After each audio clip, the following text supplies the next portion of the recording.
Hola, muy buenas, encantados de saludarles desde Barcelona. Soy el profesor Martín Mañalic, anestesiólogo, colega de trasplantes y habiendo trabajado muchos años en el Hospital Clínico de Barcelona y en la universidad participando en el Máster Internacional de Donación y Trasplante. Un placer compartir con Roberto Tanús, Clemente Raimondi y todo el cuerpo facultativo de vuestra universidad en esta materia de trasplante y en ese ciclo lectivo de este curso. Entonces el tema va a ser hablar sobre los trasplantes en el mundo y luego debatiremos con otra gente otro día en el coloquio. Bien, bien sabido, como dice el doctor Escalante, de español, sin donante no hay trasplantes.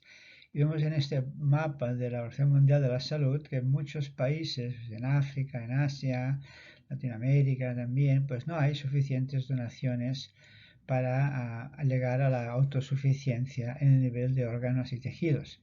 Vemos que aquí, pues sí que en azul oscuro hay países que tienen más de 30, más de 40, pero muy poquitos, España, Estados Unidos y algunos de europeos.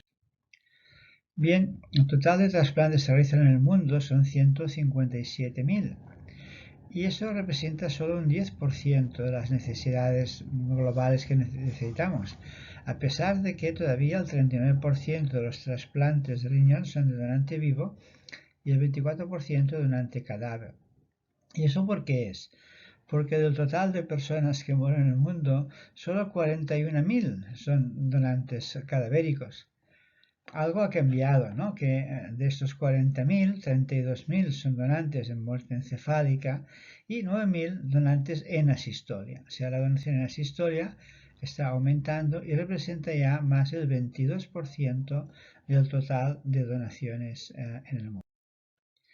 Bien, esa es otra afirmación que hacemos. La autosuficiencia de órganos para un país sería que el 1% de los fallecidos fueran donantes potenciales y los podemos identificar, y que la mitad del 0,5 sean donantes utilizados, es decir, que al menos un órgano se ha trasplantado del total de muertes al año. Esto casi se da en España, Estados Unidos, estamos al 0,46, 0,44 del total de fallecidos, como veis aquí, hay este número de donantes. Argentina no está mal, ha ido progresando en los últimos años junto con Uruguay y vemos que el total de fallecidos en Argentina, 416.767 han sido donantes utilizados, es decir, el 0,184. Y está mejor pues que Arabia Saudí, que Alemania y muchos otros países. Pero bueno, eso sería un concepto a tener en cuenta. Nuestra misión como Fundación DTI, Donation and Transplantation Institute, es ayudar que el mundo llegue a esta autosuficiencia, es decir, que 1.000.000 de trasplantes se pueda realizar cada año. Este registro del año 98, International Registry Organ Donation and Transplantation, nos muestra el total de donantes fallecidos por millón de habitantes y año y país. Vemos que España con 48,9 está liderando el mundo, seguido por Estados Unidos con 44 y varios países europeos en verde, porque son los que suelen tener un sistema hospitalario o organizado de donación de órganos. Resaltar que Argentina, con esos 17,8 el año pasado, pues está también en el top 20 del mundo, está mejorando muchísimo. Evidentemente, cuanto más donantes, más trasplantes. Y en rojo, el número de trasplantes de riñón de cadáver por millón de habitantes es 67 en España, 28 en Argentina. Y cuando vamos al hígado, en España son 26, Estados Unidos también, y vemos que Argentina son 9. Aquí habrá pues varios factores, ¿no? Trasplante de corazón también, España son 6, Argentina 2,4. Trasplante de pulmón, aunque por ejemplo países como Austria, Canadá nada más, España hace 10 por millón de habitantes y en Argentina se hacen unos pocos. Y para acabar, el páncreas, que son 2 por millón de habitantes en España, aunque está superado por otros países, y en Argentina son 0,6. Deciros también que hay muchos países, que los países que tienen una donación de cadáver más alta, aquí, luego hay países que tienen una tasa de donación de vivo también importante, como son Holanda, Israel, Corea del Sur, Turquía. Y pasa lo siguiente, ¿no? Que en el trasplante donante vivo, esos países están en el top 5. Y luego nosotros, Estados Unidos, España, Bélgica, Portugal, pues es más una fuente complementaria de donación en el riñón y también en el hígado. España hace prácticamente hay poco donante vivo hepático. Hay más en Bélgica y Estados Unidos, pero sobre todo mucho en Japón, en Arabia Saudí, en Turquía y Corea. Son los grandes expertos en esa técnica. Bien, y aquí sale en el mundo cuál es la fuente de donantes para el trasplante. Pues en España la mayoría es donación cadavérica de muerte encefálica, 50%, seguido por la donación en asistolia, un 35%, y un 14% en donante vivo. En el caso de Estados Unidos y de Inglaterra, pues tienen menos donantes fallecidos que España, pero la tasa de donante vivo utilizada es mayor. Y luego podemos pasarnos a Irán, que tiene una tasa de donación alta, 10 donantes por millón de habitantes, y luego pues tienen también un programa de donante vivo. China tiene tres categorías muy específicas, se llaman categoría 1 a la muerte encefálica, categoría 2 a la muerte por asistolia y categoría 3 a la muerte por encefálica más asistolia, con la donación de vivo muy más limitada. Argentina vemos que mayoritariamente utiliza órganos de cadáver, con esos 17 donantes por millón de habitantes, y lo complementa también con algunos trasplantes de donantes vivos. Bien, ¿cuál es en el mundo el problema? Trasplantes, tenemos cirujanos, drogas inmunosupresoras, internistas. Tenemos una oficina de intercambio de órganos del INCUCAI desde hace muchos años, experimental y contrastada en todo el mundo, pero la parte de la obtención pues siempre puede mejorar.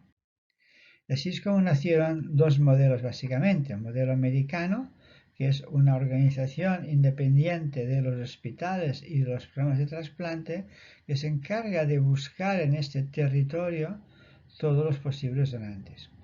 Mientras que en España es un equipo interdisciplinario dentro del hospital, independiente del equipo de trasplantes, y es una unidad de obtención de órganos intrahospitalaria. ¿Y quiénes son y qué hacen esta gente? Pues lo que llamamos TPM, que es el manager que procura para el trasplante, trata de identificar a todos los donantes potenciales, ver cuál es viable y entonces hacer la distribución a los receptores del total de fallecidos en aquella institución, territorio o país. Entonces este TPM Coordinator suele ser un médico especialista en intensivos con la ayuda de enfermeras. Suele ser él solo o a veces un grupo, un equipo de profesionales. Suele trabajar tiempo completo si es un hospital muy grande o tiempo parcial si es un hospital más pequeño. Y siempre la responsabilidad depende del director del hospital, que tiene una estrecha relación con la Organización Catalana de Trasplantes. ¿Y cuál es el objetivo de estas personas del TPM? Pues mirar, detectar todos los posibles donantes fallecidos, garantizar la obtención del mayor número de órganos y tejidos, garantizar la calidad de estos órganos y tejidos, promover la donación y el trasplante en todo nuestro entorno, sobre todo sanitario, y tener un proceso de evaluación y de calidad. Bueno, con esto hace años publicamos con Francis Del Mónico, Beatriz Domínguez, el camino, el Critical Pathway para la Organ Donation. Aquí, ¿qué aprendimos? Que hay dos vías, ¿no? Para la donación. Una es la vía para la donación después de la muerte encefálica, cuando hay un daño cerebral grave, o hay la vía de la para la muerte circulatoria, cuando hay un fallo circulatorio también grave. Y aquí clasificamos todos estos etapas en donante potencial, en donante eligible, es decir, que está ya clínicamente muerto y no tiene ninguna contraindicación clínica actual, que va al quirófano porque la familia ha autorizado y todos los procesos han sido acabados, y utilizer porque al menos uno de los órganos extraídos ha sido trasplantado. Eso sería igual nomenclatura para la muerte encefálica como para la parada cardíaca. Pero ¿qué es lo importante? Lo que está aquí en este recuadro en azul que yo les quiero mostrar. Entonces, las razones por las cuales un donante no termina siendo utilizer. ¿Por qué? Fallos en identificarlos, problemas en el diagnóstico de la muerte, problemas en mantenimiento de una buena circulación hemodinámica, problemas de logística o de que falta de receptores. Esto hay que arreglarlo todo el TPM. Problemas del órgano, o sea que no tiene problemas médicos, hemodinámicamente está inestable, hay malformaciones o temas anatómicos histológicos no compatibles, los órganos han estado dañados durante la extracción, una mala perfusión, trombosis, etc. Esto es lo que debe vigilar este TPM. Y entonces también dependerá de que haya un expreso, ¿no?, un consentimiento del donante a través de los familiares, y también puede haber el consentimiento de los médicos forenses y procesos judiciales. Entonces, otro tema que os quería comentar es que cada día hay menos donantes ideales o órganos ideales. ¿Por qué? Porque tenemos menos accidentes de circulación, hay comorbilidades, obesidad, que al final también aceptamos estos órganos, aceptamos órganos de gente ya mayor, que tiene expandido, pero ¿por qué no aceptar donantes en asistolia, que están muertos no por la muerte del cerebro, sino también por la fallo circulatorio? Entonces es algo que publicamos, la oportunidad de obtener a nivel mundial donantes en asistolia, tanto controlados como no controlados.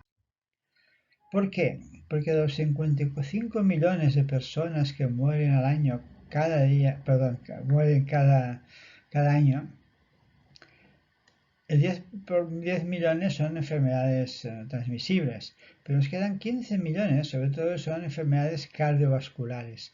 Y tenemos un 15% que mueren en la calle, en la oficina, en otras circunstancias, en una cardiopatía isquémica, la primera causa de muerte. Eso puede ser donantes, digamos, en asistolia no controlada, o sea, donantes de la calle. Y en cambio tenemos otro 11% de donantes con muerte en accidente vascular cerebral que pueden evolucionar a muerte encefálica o no y convertirse en lo que llamamos donantes en asistolia controlada. Veis que los accidentes de tráfico y enfermedades respiratorias pues ya representan un porcentaje muy bajo.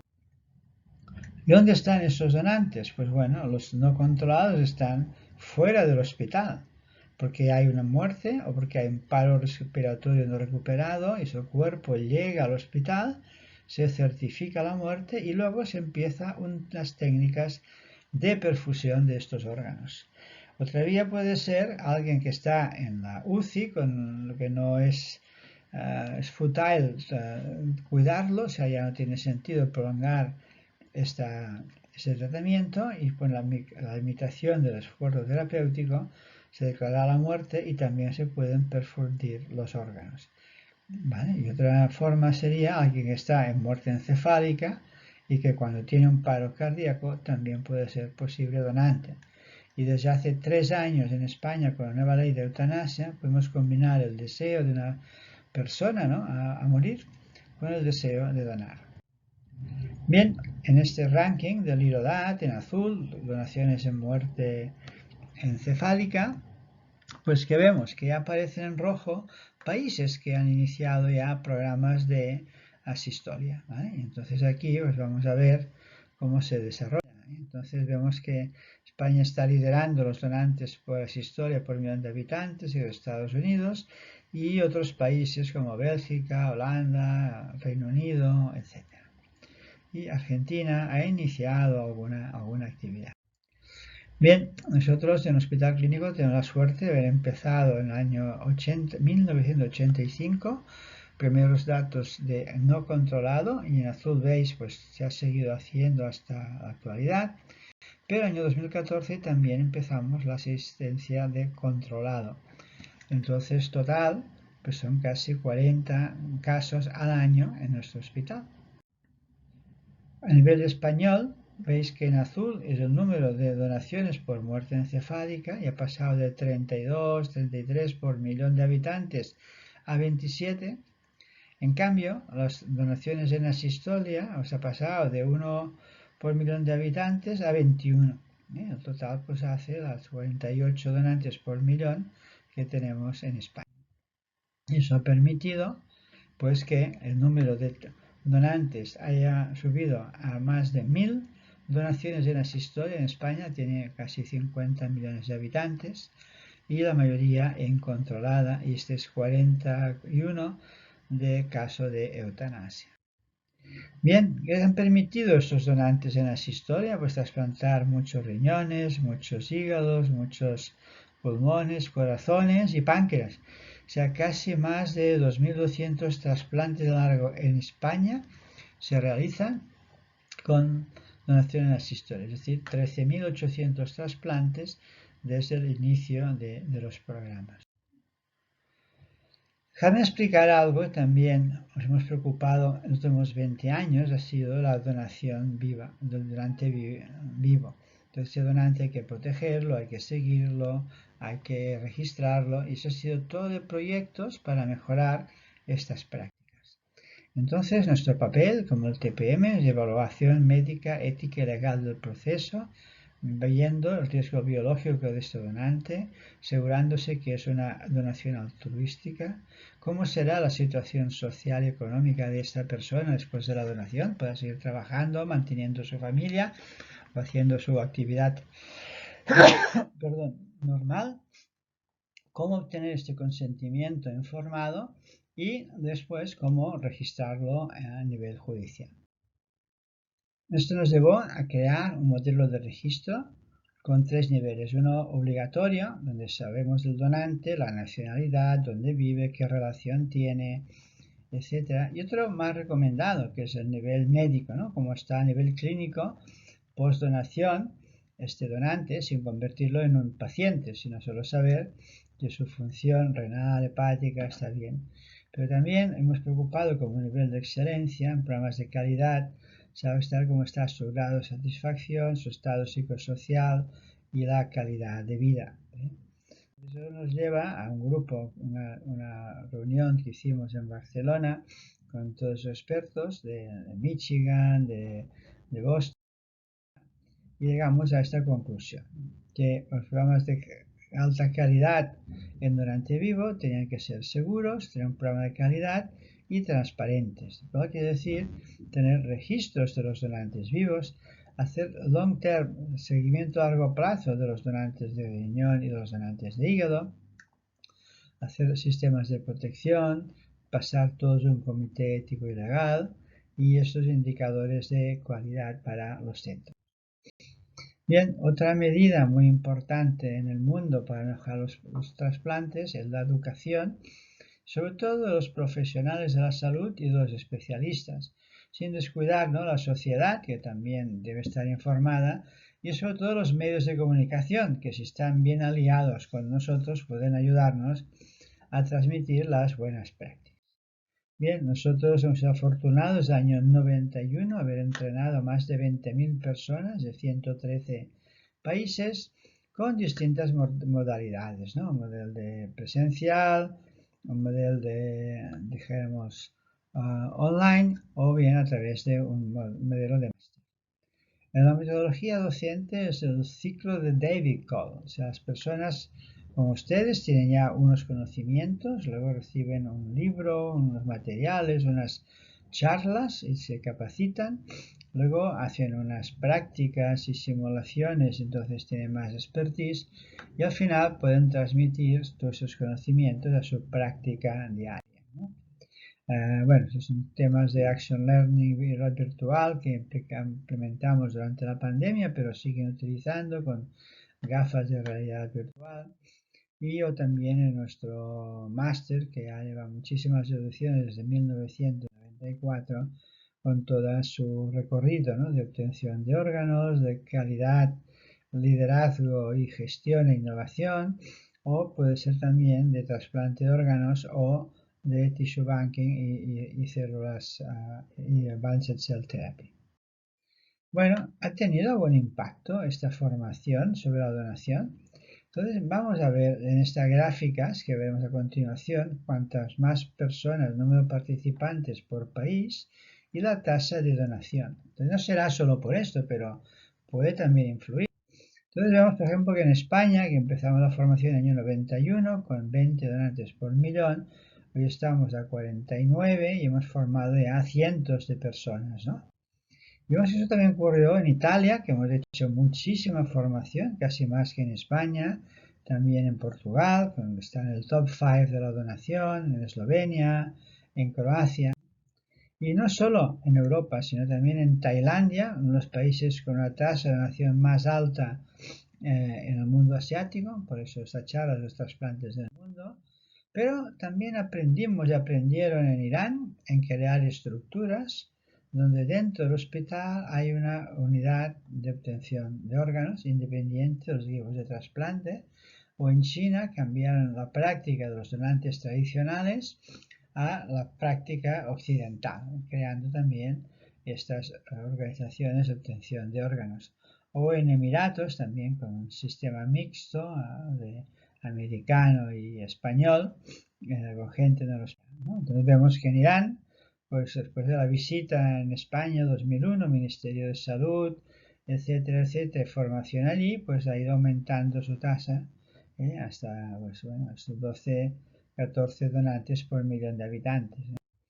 Y vemos que en China también, desde nuestras primeras visitas del año 2010 hasta la actualidad, han podido asumir pues más de 6.000 donantes cadavéricos al año. Es poco para China, es un 3 por millón de habitantes, pero bueno, es un principio de actividad. Y en Emiratos, que antes del 2010 no tenía ninguna donación cadavérica, pues ahora ya de forma regular, pues cada semana hay como 2 donaciones cadavéricas en este país. Bien, para acabar, vamos a ver qué impacto tiene la tasa de donación sobre la lista de espera y acá dependiendo del número de trasplantes. Entonces vemos que esto es el Registro Europeo de Diálisis y Transplantation. Y cuando se reporta por países, ¿quién en Europa hace más trasplantes renales por millón de habitantes? Es España, con 57. Y esto incluye vivo y cadáver. Y cuando vemos por regiones, vemos que es Cataluña, con 87, está pues el segundo después de Cantabria, ¿no? Bueno, ¿qué os quiero decir? Pues que nuestra comunidad, que son 8 millones de personas, cada año hay 1.249 con insuficiencia renal crónica y el 7% son trasplantados antes de la diálisis, cual tiene un efecto muy positivo sobre la supervivencia de este órgano y del paciente. Y cuando miramos el total de personas que tienen una insuficiencia renal crónica, más de 10.000 en nuestra comunidad, vemos que en verde el 55% están trasplantados, o sea que tienen mejor calidad de vida, mejor supervivencia y también coste-beneficio con los que están en diálisis mucho, mucho mejor. Otra novedad, este sería el total de trasplantes en la región de Cataluña en los últimos años, el año 22, 1.346 trasplantes de órganos sólidos, vivo y cadáver, estos riñones, estos hígados, estos corazones, estos pulmones. Recordados este número, 1.346, porque el número de pacientes en lista de espera a final de año era 1.192. Es decir, la lista de espera, aquí en negro, pues está manteniéndose casi estable en todos los programas.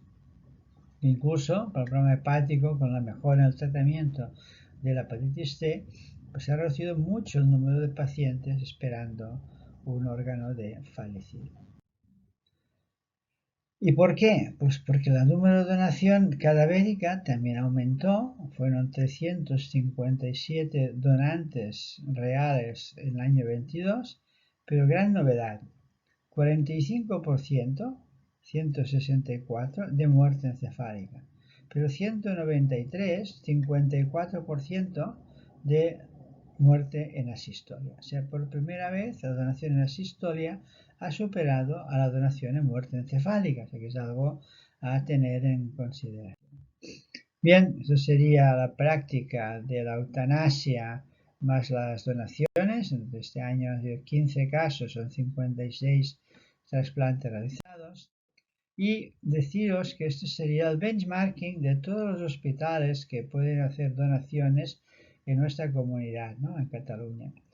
Por encima de esta línea son hospitales donantes y trasplantadores. Vemos el Hospital Clínico de Barcelona con 64 donantes reales, pero 43 fueron de muerte encefálica, como vieron en la diapositiva anterior. Perdón, 43 fueron de asistolia y 21 de muerte encefálica. Y Vallebrón y muchos muy parecidos. Y aquí un hospital, Josep Trueta, en Girona, también la mayoría de los donantes son de asistolia y menos de muerte encefálica. O sea que nuestros programas de futuro en el mundo deben considerar la fuente de donación de asistolia como muy, muy importante. Bien, entonces nosotros en Cataluña hemos utilizado donación de muerte encefálica, aquí en negro, ha ido bajando hasta el 30% de las donaciones. Hemos seguido manteniendo los programas de donante vivo en naranja hasta un 33%, pero sí que hemos aumentado mucho la donación en asistolia hasta representar el 36% de nuestros donantes. Bien, para acabar, pues España pues ha subido hasta 48 donantes por millón el año pasado, un 7% más en 2024. Todas las comunidades o regiones están por encima de, bueno, Madrid con 38 es la que menos, pero todos están por encima de 40, el promedio es 48. Hay comunidades como Canarias, 53 por millón. Aquí tenemos a País Vasco, Cantabria, Asturias, ¿no? Los números increíbles, o Murcia, 71. Y el total hace pues que en este país se hayan hecho más de 5.800 trasplantes de órganos en un año. Para menos de 50 millones son 122 trasplantes por millón de habitantes. Entonces, ¿cómo en el mundo empezar esos programas? Bueno, pues como prácticas de estrategia de la Mayo Clinic, pues empezar un programa pequeño, pensar que puede ser grande, pero ir rápido, tanto como se puede, ¿no? Así lo hicimos nosotros en nuestra colaboración con Argentina hace muchos años ya, en Escochinga, con el profesor Fassi y el joven Clemente Raimondi, pero también lo repetimos hace algunos años también en La Plata, de nuevo con varios profesores y amigos que podéis ver aquí, conocer. Y esta fue nuestra primera visita, orgullosos a Escochinga, el año 93, de todo un equipo español de 12 profesionales con todo un equipo argentino de otros profesionales. Mi mejor recuerdo para Fassi, que fue el motor de esto, y Roberto Cambarini. Bien, muchísimas gracias y nos vemos en las preguntas, ¿vale? Gracias.